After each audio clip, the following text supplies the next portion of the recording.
Buenos días, estamos acá con el señor Maximiliano Aguiar, consultor político, estratega, y vamos a empezar hablando de Argentina, su país.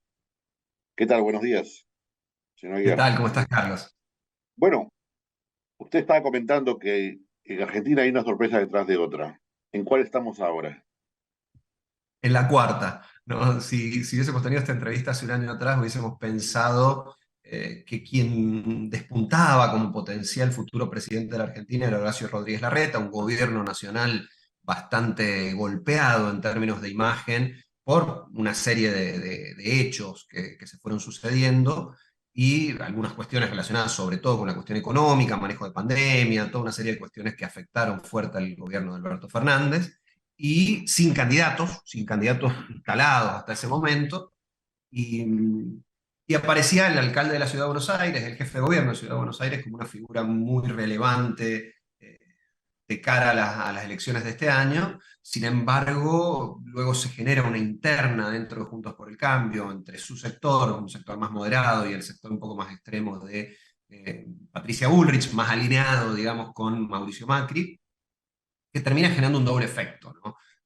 Por un lado, la derrota de Horacio Rodríguez Larreta, que queda situado en un centro desde el cual era difícil que se instalara, y una victoria relativa de Patricia Bullrich, pero un fuerte debilitamiento de Juntos por el Cambio a manos de una figura emergente, muy potente, emergente del descontento popular, que hasta hace 3 años era solamente un columnista de programas o panelista de televisión, Javier Milei, que enancado, digamos, un poco en el descontento ciudadano respecto a una situación económica muy compleja, con niveles de inflación altísimos, se planta como del otro lado de la casta política y tiene un proceso de crecimiento que lo termina situando en primer lugar en las PASO, con lo cual ahí hubo una doble sorpresa. La sorpresa de la derrota de Horacio Rodríguez Larreta en manos de Patricia Bullrich, la sorpresa de la derrota de Juntos por el Cambio, la mala performance de Juntos por el Cambio, y la excelente performance que tuvo en esa instancia una fuerza política naciente como la Libertad Avanza. Hay que recordar que a diferencia de Perú, en la Argentina los partidos políticos son bastante más sólidos, con lo cual la emergencia de un partido político, lejos de ser algo cotidiano, es algo llamativo en términos de poder competir con posibilidades para la presidencia.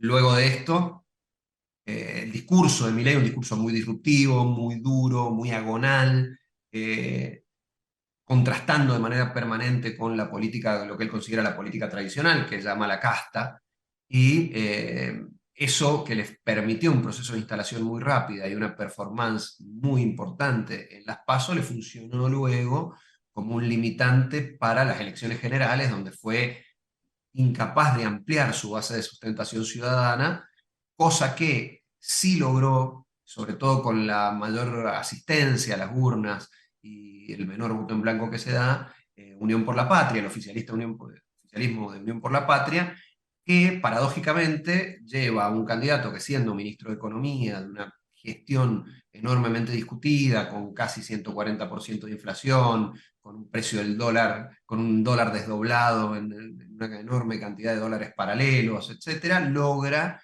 incrementar sus votos de manera sustancial, crecer más de Más 9 de 3 puntos, millones, ¿no?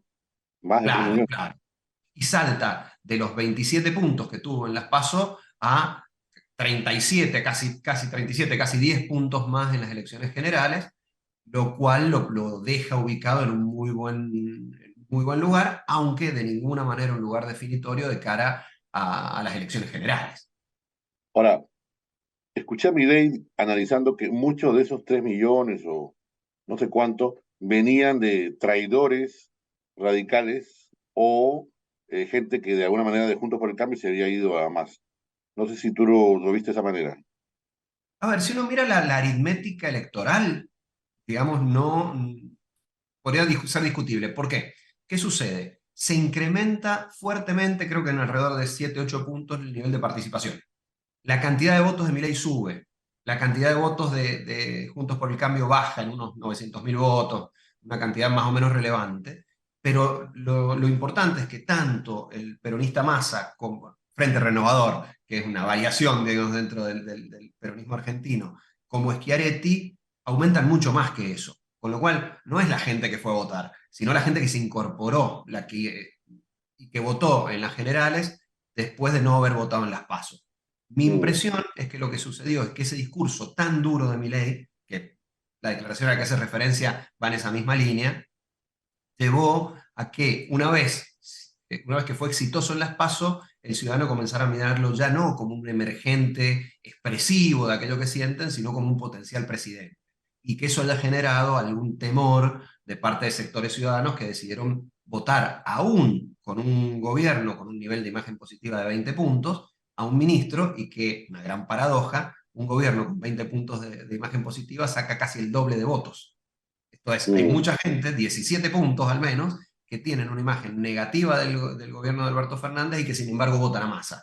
Creo que eso es llamativo. Normalmente lo que suele suceder es que los gobiernos tienen una menor cantidad de votos que su imagen positiva, no a la inversa, y esto muestra también que en la definición del voto el ciudadano argentino tuvo en cuenta también algunos otros elementos como potencialmente algunos peligros que podría encarnar Milei, que mm, trabajó en dos o tres elementos que creo que fueron perjudiciales para él en la elección general, que son algunas cuestiones que aparecen como especie de acuerdos ciudadanos históricos en la Argentina. Uno de mm. ellos, Malvinas, puso, puso en duda que Malvinas sea en Argentina, una cuestión que está fuera de toda duda en la Argentina, es Metió un con el Papa, acuerdo, lo del Papa, la pelea con el Vaticano, algunas cuestiones respecto de la paternidad, potencialidad para que los padres puedan no hacerse cargo de sus hijos, claro, la bueno, candidata de... tal cual. Cosas similares a esta dijo en la previa no lo afectaron políticamente.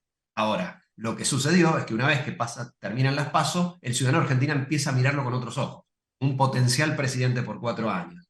Y eso mismo que le funcionó en su campaña exitosísima de instalación, me parece que le generó límites a la hora de expandir su electorado, que es lo que se necesita en elecciones generales. Y creo que también explica en alguna medida la movida del día posterior a las elecciones generales, donde intenta ampliar su base de sustentación, cosa que entiendo que en términos estratégicos debió haber hecho antes. Pero bueno, más vale tarde que nunca, hace ese movimiento donde Mauricio Macri en alguna medida dinamita a Juntos por el Cambio, construye una nueva alianza mm, con Milei de cara a las generales y eso bajo la apuesta, esto en laboratorio político, digamos, hay que ver si funciona, bajo la apuesta de que el macrismo podría darle a Milei aquello que Milei no tiene, que es esa del percepción aparato, de potencial gobernante, del equipos equipo, técnicos y moderación en su discurso. moderación. Ahora, ¿hay una encuesta de esta nueva alianza? Todavía no, ¿no?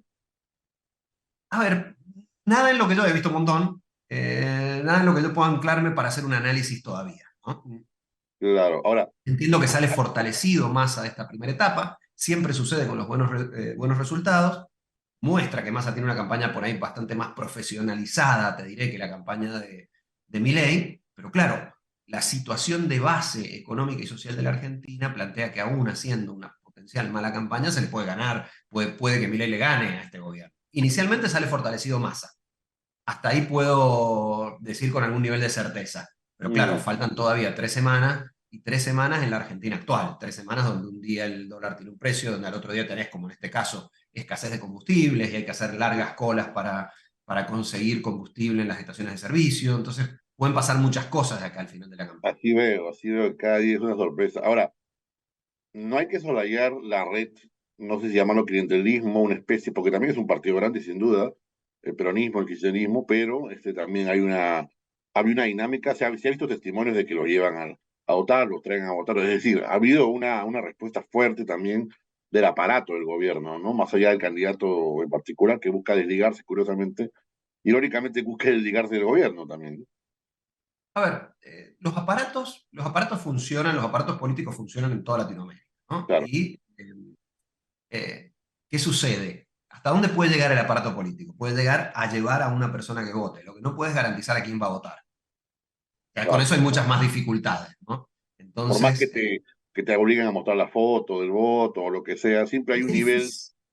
en donde se rompe eso, se puede Claro, romper. a ver, en etapa de política de 360 grados, donde todo es factible de ser visto, es muy difícil que ese mostrar el voto no tenga filmaciones que después aparezcan en redes sociales. Entonces, esos niveles de control son bastante complejos en esta etapa, porque digamos, con la facilidad que existe para el registro de casi todo lo que sucede, es muy difícil que eso pase sin que termine transformándose en un boomerang. Digo, los aparatos políticos funcionan en toda Latinoamérica. El punto es cuán eficientes son y cuán eficientes son en situaciones como la actual. En este caso, yo lo que entiendo también es que lo que sucedió desde las PASO a las generales es que muchos dirigentes justicialistas habían deslindado sus elecciones de las elecciones nacionales, pero los que habían quedado se jugaban verdaderamente los porotos y los cargos en esta elección. Caso de provincia de Buenos Aires, por ejemplo, 38% del padrón. Mejoró enormemente la performance del oficialismo nacional y bonaerense, digamos, en esta elección, y que explica, creo, también una parte de ese crecimiento. Por eso ese crecimiento se dio, si uno mira los números, en todas las provincias, entre 5 y 12 puntos. Aún en provincias en las cuales el aparato predominante no es el justicialista, sino que son gobernadas por Juntos por el Cambio. Entonces me parece que ahí hay un Córdoba, fenómeno. No, Córdoba, por ejemplo, Córdoba ha sido una excepción. En Córdoba siempre le ha ido muy mal al oficialismo. oficialismo, pero nada, hay una cantidad de provincias, el caso de Mendoza, el caso de San Juan, el caso de La Rioja, que son gobernadas o van a ser gobernadas por Juntos por el Cambio y sin embargo la performance mejoró. ¿Puede haber jugado las estructuras? Sí.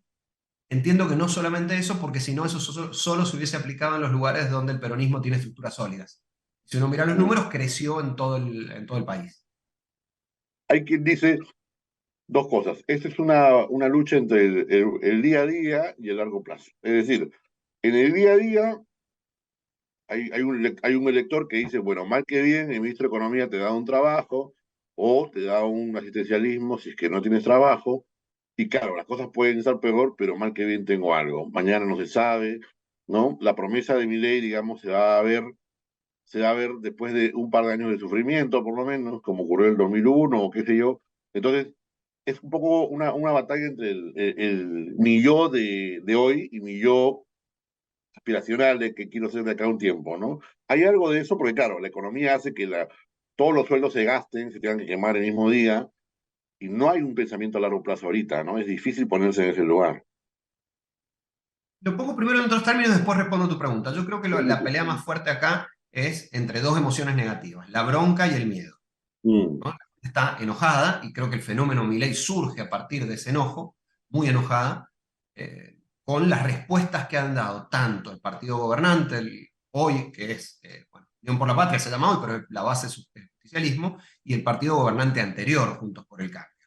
Digo, ante la percepción de la falta de respuestas a las necesidades de los argentinos por parte de esos dos partidos, surge un emergente que ayuda a expresar en términos políticos esa bronca, que no fue voto en blanco, sino que fue voto a una tercera fuerza política emergente en contra de estas dos fuerzas. Esa es una mm, emoción. La otra emoción es el miedo. Y el miedo tiene que ver con aquello del temor a lo desconocido, a lo que todavía no es. Entonces, ¿qué sucede? Milei plantea soluciones son realmente radicales de modificación de la situación actual que generan en algún sector del electorado, sobre todo aquel que no lo votó en primera vuelta, temores. Temores en virtud de que, y ahí engarzo con lo que tú dices, que uno puede sentir que la situación actual es mala, pero que la próxima, la futura, podría ser peor. Entonces, mm, ante ese miedo, Milei plantea, bueno, vamos a ir a la dolarización, mientras el dólar esté más alto, mejor, vamos a cortar una serie de planes sociales, etcétera. Bueno, y eso a los segmentos que se benefician de ese tipo de medidas afecta, pero al mismo tiempo lo que plantea es un horizonte de sufrimiento en un futuro cercano.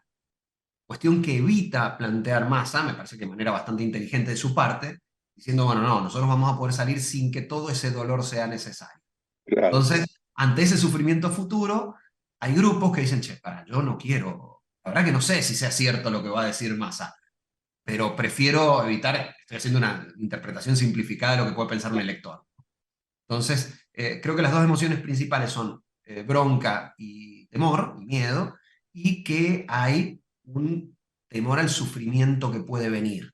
Una sensación de que es inevitable que venga una crisis y una sensación de que probablemente alguna de las figuras nos haga sufrir menos que otras. Ese sería un Mm. poco el resumen de lo que aquí Bueno, sucede. no sé si pudiste ver la campaña del 90 de Perú, estamos hablando un poco de la prehistoria, pero hubo algo muy parecido, ¿no? Estábamos con el gobierno de Alan García, el ministro de Economía era el candidato, que iba segundo, que tenía 22%, y el primero era Vargas Llosa. Y bueno, claro, el factor distinto de Fujimori que rompe esta dualidad, pero digamos, era básicamente el Milei más peinado, menos loco, menos joven, y el ministro de Economía, ¿no? Y claro, uno proponía el shock, votar gente, despedir gente, un poco lo de Milei, y el otro te decía, no, no vamos a hacer eso. Y casi gana, o sea, casi pasa segunda vuelta, pero aparece este tercer personaje que gana la elección finalmente, prometiendo curiosamente algo, lo que tú dices, ¿no? Fujimori gana con el discurso de la izquierda, ¿no? Que era no hacer el shock.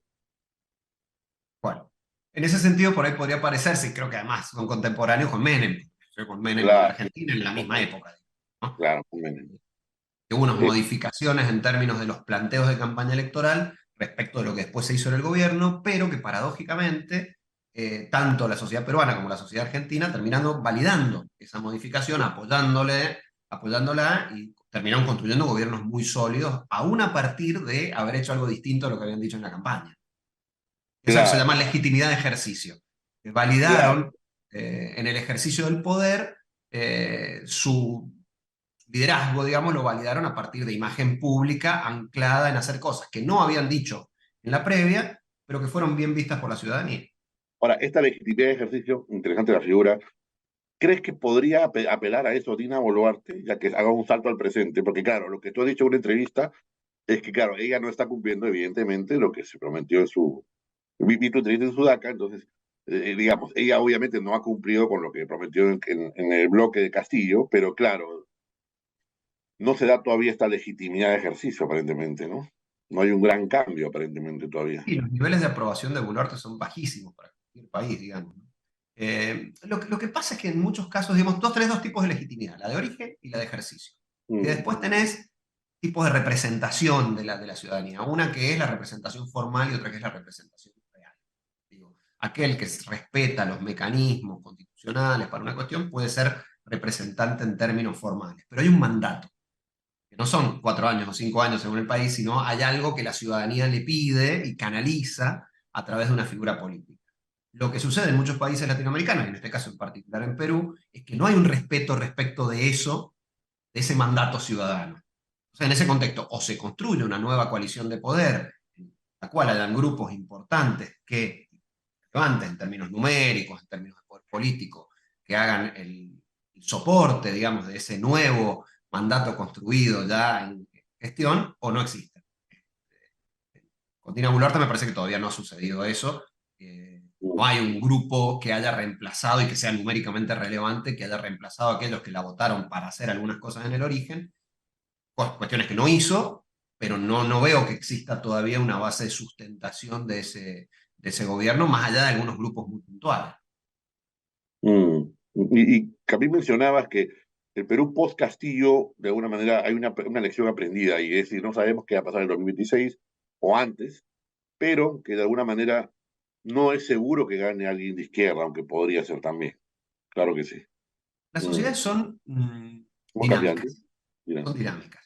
Entonces, lo que sucede en un momento y aplica en un momento, uno tiende analíticamente, y ese creo que es un error, sobre todo de los que somos locales, en el lugar donde estamos trabajando, de Mm, creer que lo que ya pasó se va a repetir siempre, ¿no? Eso es un elemento de pereza intelectual, te diré, de decir, bueno, si mm, esto ya pasó, aplica al futuro. Y, mm, en el Perú, digamos, lo que ha habido históricamente, las últimas décadas, digamos, una división muy potente entre fujimorismo y antifujimorismo, que una división que ha sido un driver de voto de los ciudadanos y de apoyos políticos de los ciudadanos, que yo no estoy trabajando en Perú hace ya bastante tiempo, pero que creo que es saludable revisar a ver si sigue teniendo el peso que tenía, en virtud de que la mm, historia va modificando estas cuestiones.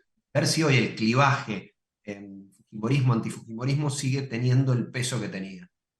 Tengo mis dudas respecto de eso, creo que es probable que hayan otros clivajes que hayan ido surgiendo y que deriven en nuevas posibilidades electorales para figuras como por ejemplo Keiko Fujimori. mm.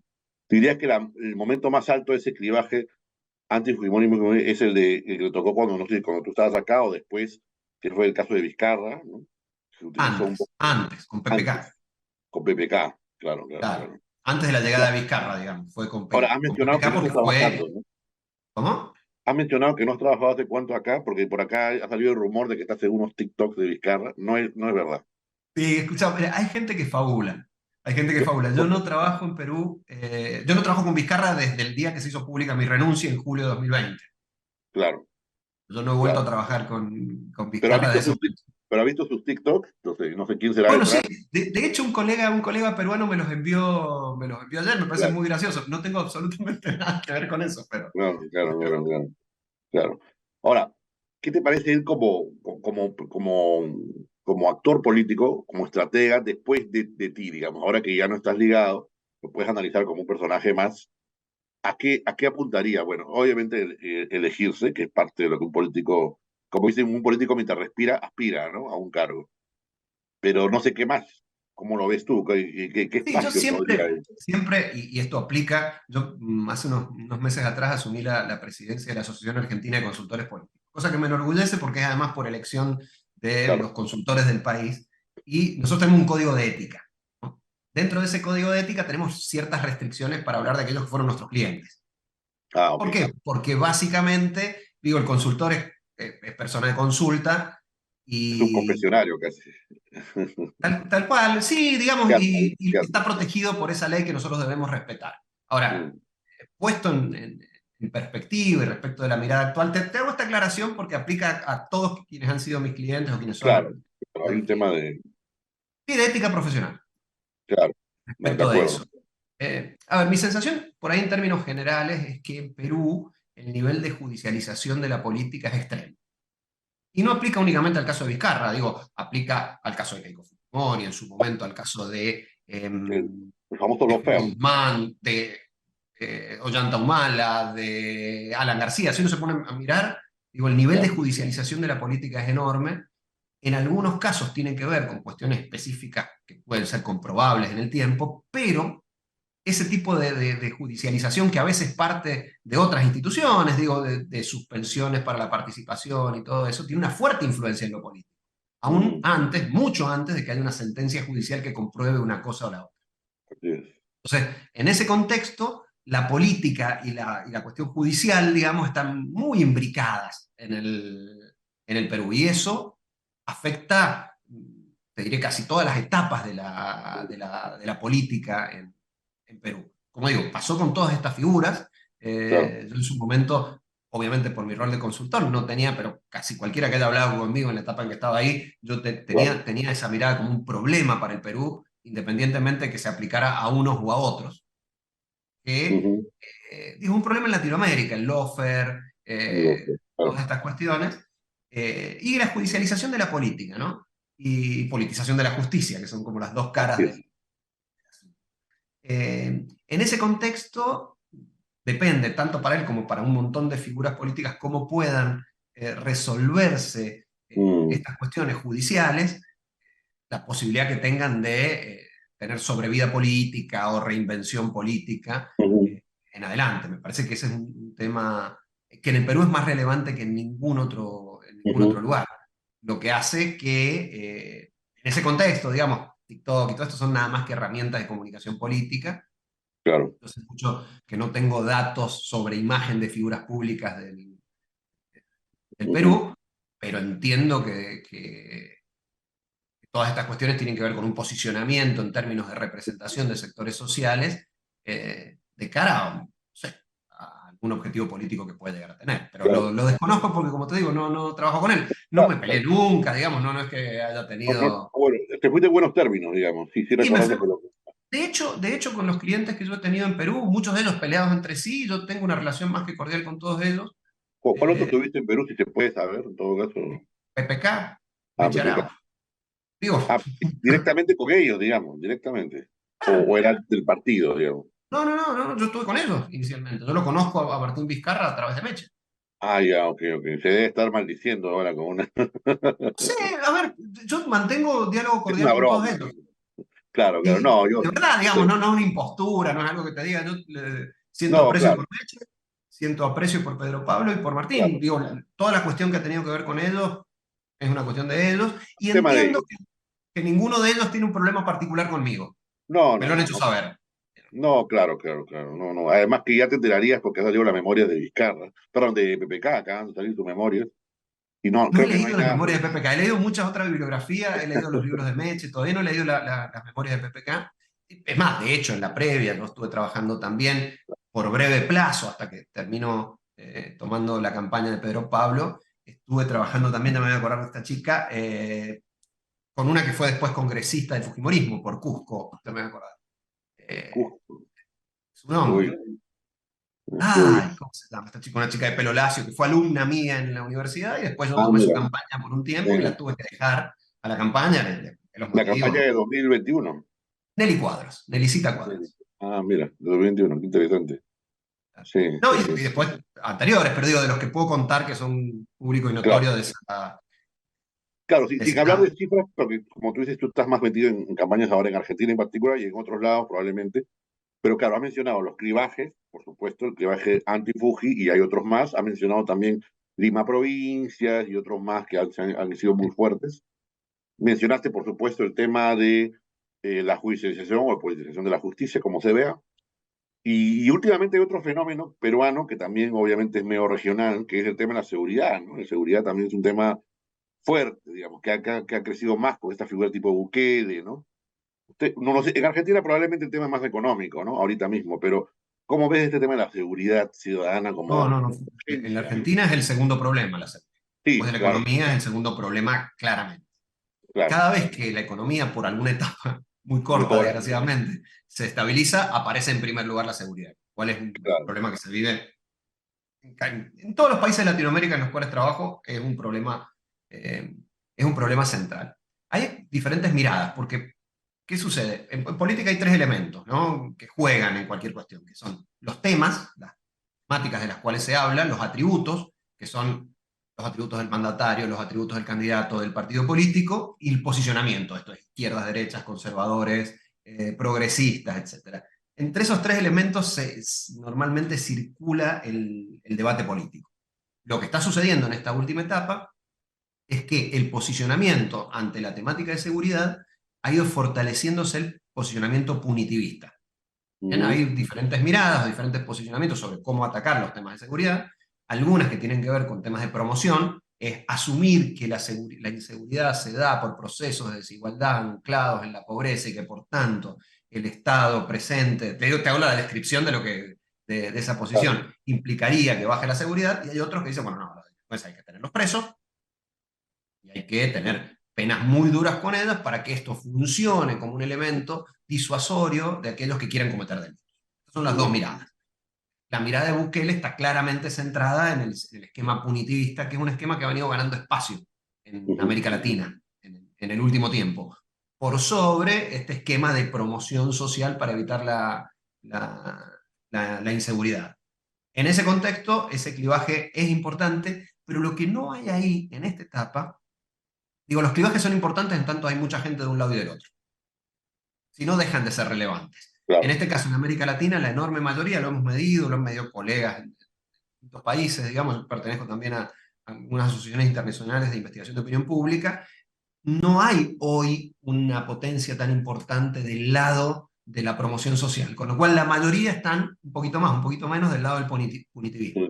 En ese contexto, la seguridad deja de ser un tema que diferencia. Los clivajes son clivajes, como digo, en tanto y en cuanto diferencian. Si todos estamos del mismo polarizado. lado, el clivaje no diferencia. Y es lo que está pasando en términos de seguridad en América Latina en esta última etapa. Bueno, escenarios posibles para Argentina. Bien, Argentina tiene un nivel de indeterminación mayor que el resto de los países de Latinoamérica en esta etapa. Bien, en Argentina uno podía saber quién iba a ser el presidente o entre dos figuras con 2 o 3 años de anticipación en la elección. Esto ya no sucede. Bien, y en esto se asemeja un poquito más a Perú. Y así como hace unos minutos te dije que yo no descartaba que Keiko pueda ser presidenta del Perú en las actuales circunstancias, si el clivaje fujimorismo-antifujimorismo baja su nivel de potencia, en la Argentina pasan dos cuestiones. Primero, una campaña hiperprofesional, como la campaña de Massa, muy trabajada, un candidato con muchísima experiencia, versus un candidato con mucha menos experiencia, que ha salido golpeado por primera vez en la política en la última elección, ya que su performance estuvo por debajo de lo que se esperaba de él, pero que sin embargo hay un sustrato de social, socioeconómico, que permitiría que la elección sea bastante más ajustada de lo que uno podría suponer si compara únicamente las campañas. Bien, si uno compara las campañas, la ventaja está del lado de Massa. Ahora, si uno compara los elementos de base de una sociedad compleja, de una sociedad dolida, enojada, empobrecida y con mucha incertidumbre en términos económicos, si Milei, anclado en este apoyo de Macri y el ala derecha del PRO, básicamente, puede fortalecer su campaña, podría ser una elección muy peleada la que se avecina. Con lo cual, no puedo dar un pronóstico de eso porque justamente creo que hay condiciones para el triunfo de ambas figuras. Claro, claro. Y ya que lo mencionó, entonces Keiko podría ser presidente del Perú en la próxima elección. Es posible, todo es posible. A ver, como te digo, en alguna otra etapa el clivaje Fujimorismo-antifujimorismo era muy fuerte, que casi cualquiera que estuviese enfrente Claro. de Fujimori podría ganarle. Tengo mis dudas si eso sigue funcionando. Creo que el principal problema que cometió Keiko en las campañas anteriores es buscar resolver en la campaña algo que debe resolverse en un proceso de posicionamiento, de Así, reposicionamiento de marca previo. Como no lo claro. hizo en las campañas anteriores, fue cayendo en las mismas derrotas. En ese proceso de reconfiguración de imagen, que me da la sensación de que puede estar empezando a hacerlo en esta etapa, y si el clivaje Fujimorismo-antifujimorismo cae, como es probable, podría ser. No, no afirmo que vaya a serlo, Yo pero al sí, menos no la descarto, como si en elecciones anteriores donde me parecía que era prácticamente claro. imposible que ganara la presidencia. Y para terminar, hay un nuevo clivaje que podría ser interesante analizar desde la distancia, ¿no? Porque yo sé que no está acá analizándolo de cerca, pero hay un clivaje Cla- interesante. Claramente, digamos, y sobre todo en un proceso de campaña electoral, estoy concentrado en otras cosas, digamos, pero sí me parece que se ha fortalecido nuevamente el clivaje izquierdas-derechas. Mm, Creo que eso es interesante en términos, lo planteé en algún momento, creo que está hasta publicado en algún libro, que era un problema para el Perú, ya no para las figuras, que el anclaje fuera contra una figura o con otra figura. Parece que el anclaje izquierdas-derechas es un anclaje bastante más rico, y me mm, parece que a partir de la experiencia Castillo-Boluarte, digamos, ha vuelto a aparecer ese clivaje ideológico que nunca murió, pero que estuvo personalizado. Ahora me parece que nuevamente ha mm, aparecido como un clivaje ideológico, y creo que hay otro que es institucionalismo, anti-institucionalismo. Creo que esos dos clivajes juegan fuerte, que estuvieron personificados en una etapa, y me parece que ahora, claro, con la aparición de nuevos actores, con la reconfiguración de alianzas y todo esto, comienzan a estar en discusión de una manera un poco más pura, más clara, y creo que eso para adelante puede llegar a ser interesante en un país que requiere de esos debates para poder estabilizarse en términos políticos de cara al futuro. perfecto. Gracias por tu tiempo, señor Aguiar, y esperamos volver a comunicarnos de repente con el resultado argentino, o quién sabe. Dale, dale, con mucho Gracias, gusto. seguimos en contacto. Un gusto. Un Hasta luego. Eso abrazo. fue Perú Chao, chao. 21. Gracias, amigos. Hasta luego.